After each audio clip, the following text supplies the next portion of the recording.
Shalom, kita bertemu lagi dalam pembelajaran seri bertumbuh di zaman yang baru. Ada satu tantangan yang besar di zaman yang baru yang saudara dan saya harus persiapkan, yaitu akan banyak nabi palsu muncul dan menyesatkan banyak orang.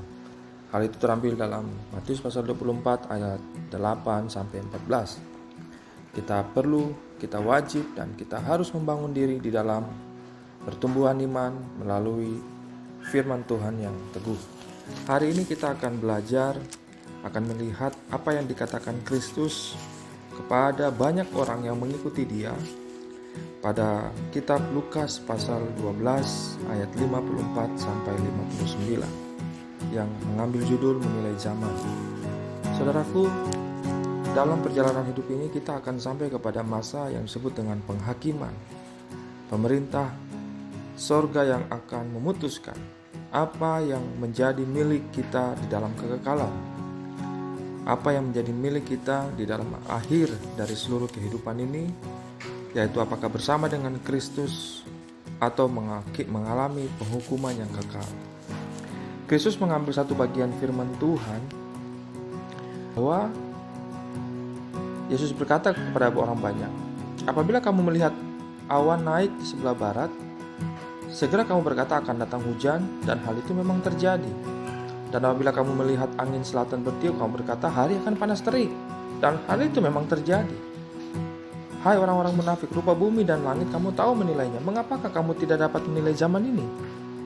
Dan mengapakah engkau juga tidak memutuskan sendiri apa yang benar? Kita diberikan anugerah oleh Tuhan untuk menilai zaman, untuk mengetahui apa yang akan terjadi, sama seperti kita menilai alam. Dan kenapa kita tidak bisa menilai zaman?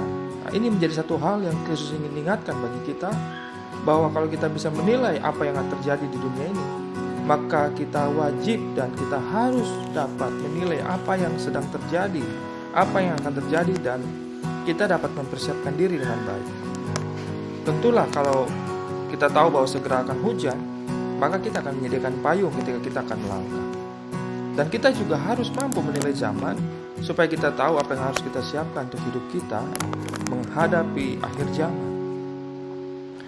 Nah, di dalam satu perumpamaan yang Tuhan lanjutkan di dalam ayat 57-59, sebab jikalau engkau dengan lawanmu pergi menghadap pemerintah, berusahalah berdamai dengan dia selama di tengah jalan, supaya jangan engkau diseretnya kepada hakim, dan hakim menyerahkan engkau kepada pembantunya, dan pembantu itu melemparkan engkau ke dalam penjara.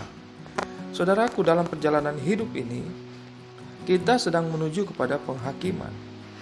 Dan ketika melangkah, kita berjalan, kita menjadi seteru Tuhan. Kita adalah orang berdosa, dan orang berdosa dalam firman Tuhan katakan, kita menjadi seteru dengan Tuhan. Tetapi dalam perjalanan kita menuju penghakiman, Tuhan mendorong kita agar dalam perjalanan itu kita bersama-sama menyelesaikan dengan lawan kita, agar kita berdamai. Tuhan ingin sekali berdamai dengan kita.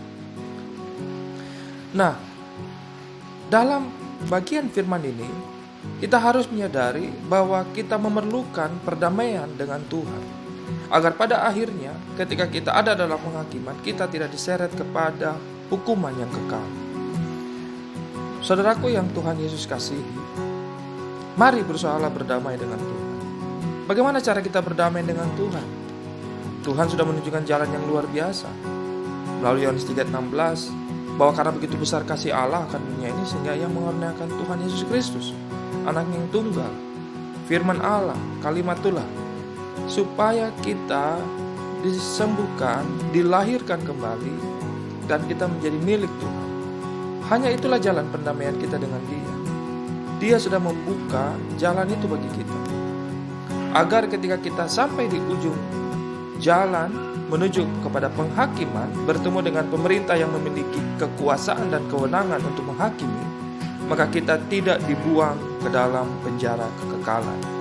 Kita tidak bisa mengatakan bahwa saya bukan salah, yang salah adalah Tuhan dan sebagainya. Kita tidak punya waktu untuk berdebat itu dalam perjalanan hidup ini. Kita tidak punya waktu untuk berdebat itu dalam perjalanan menuju penghakiman kekal. Mari kita menilai zaman, bahwa kita sedang masuk kepada tahap akhir.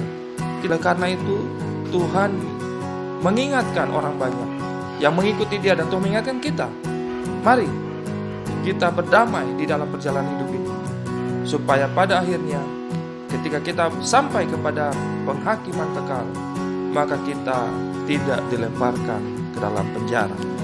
Nah, saudaraku, Tuhan rindu kita berdamai dengan Dia dalam perjalanan hidup ini. Tuhan mengingatkan kita bahwa zaman ini sudah semakin menuju kepada kehancurannya, kepada akhir zaman. Untuk itu Tuhan ingin kita kembali kepada Dia. Demikian yang bisa saya sampaikan. Semoga memberkati saudara semua. Tuhan Yesus memberkati.